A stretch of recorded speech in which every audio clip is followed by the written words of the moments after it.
सभी को नमस्कार। प्रस्तुत है एक छोटी सी कहानी।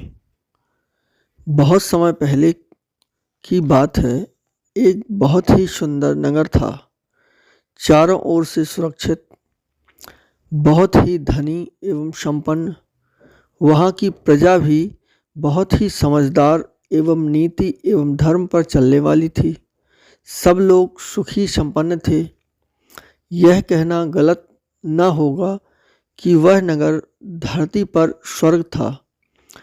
वहाँ पर जो राजा बनता था वह निर्विघ्न और आनंदपूर्वक राज करता था, क्योंकि ना तो युद्ध का खतरा था, ना ही राज्य में किसी प्रकार की अशांति का वातावरण था।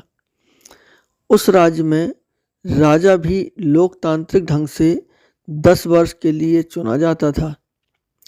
जो राजा बनता था उसके 10 वर्ष तो बड़े ही आनंद से बीतते थे, परंतु 10 वर्ष बाद उसे समुद्र के बीच में एक निर्जन टापू पर छोड़ दिया जाता था, जहाँ पर भूख प्यास के कारण उसकी दर्दनाक मौत हो जाती थी।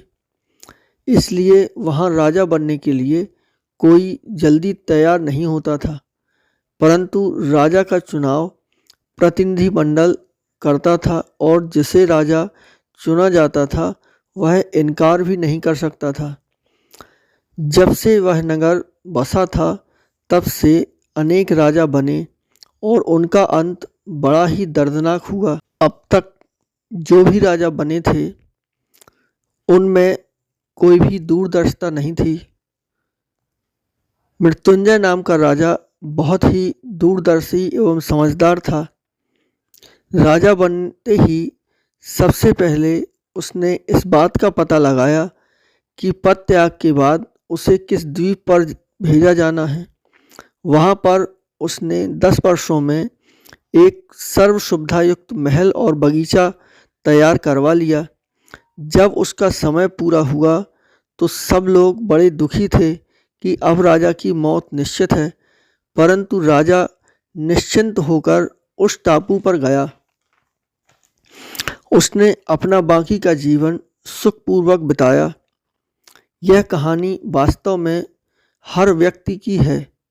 ईश्वर ने सभी को ये जीवन रूपी राज दिया है और सबको पता है कि एक दिन यह शरीर छोड़कर जाना है, परंतु मनुष्य माया मोह में इस तरह लिप्त हो जाता है कि वह भूल ही जाता है कि इस दुनिया में वह केवल मेहमान है और एक दिन इस दुनिया को छोड़कर जाना है, और जहाँ जाना है वहाँ की तैयारी कुछ करता नहीं।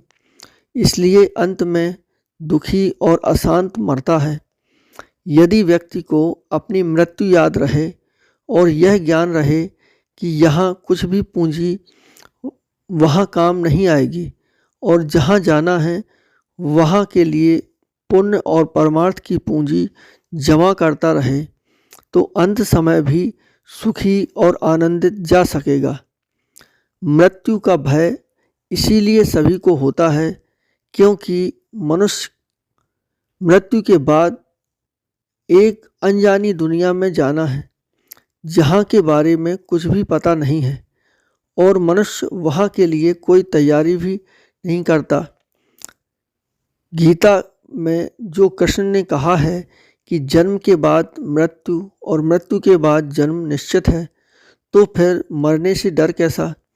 जिस व्यक्ति के पास कई सेट नए कपड़े रखे हों वह एक सेट कपड़ों के फटने या खराब होने पर दुखी नहीं होगा। शरीर भी आत्मा का वस्त्र मात्र है और मरने के बाद नया शरीर बच्चे का प्राप्त होगा और बचपन हमेशा सुखद होता है। यह बात भी वैज्ञानिक अध्ययनों में साबित हो चुकी है कि मनुष्य आत्मा का पुनर्जन्म केवल मनुष्य के रूप में ही होता है।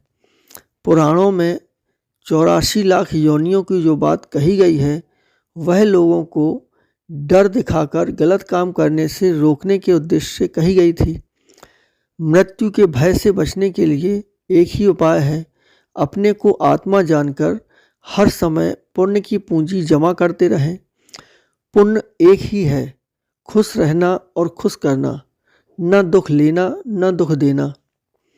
अंत समय हमारे चित्त की जो दशा होगी उसी के आधार पर हमारा अगला जन्म तय होगा। धन्यवाद।